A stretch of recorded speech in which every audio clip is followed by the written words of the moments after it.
कसलाही तामझाम न करता एकाच भांड्यामध्ये मस्त असा पुलाव तुम्हाला पण बनवायचा आहे का? तर सोपी रेसिपी आहे. कुकरमध्ये तेल घालायचं, तेलामध्ये जिरं घालायचं, जिरं तडतडलं की त्याच्यामध्ये घालायचा एक कांदा उभा उभा चिरून त्याला चांगलं परतून घ्यायचं.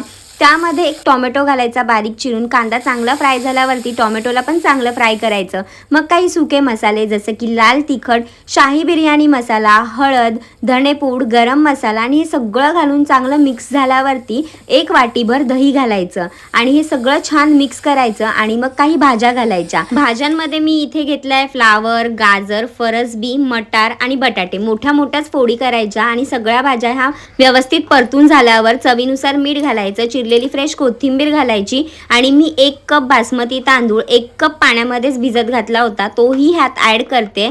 तांदूळ घालून व्यवस्थित हे सगळं मिक्स झाल्यावरती 1.5 कप पाणी ह्यात ॲड केलेलं आहे आणि चांगलं मिक्स करून घेतलं. 1 चमचाभर घी वरतून ॲड केलं आणि पुन्हा मिक्स करून कुकरचं झाकण बंद केलं आणि फक्त एकच शिट्टी काढून घेतली. कुकर थंड झाल्यावरती बघताय ना, काय मस्त असा पुलाव बनून तयार झालाय. फक्त काहीशा भाज्या आणि तांदूळ वापरून हा मस्त असा पुलाव घरच्या घरी बनून तयार होतो. तुम्ही सुद्धा नक्की ट्राय करा आणि फॉलो फॉर मोर रेसिपीज.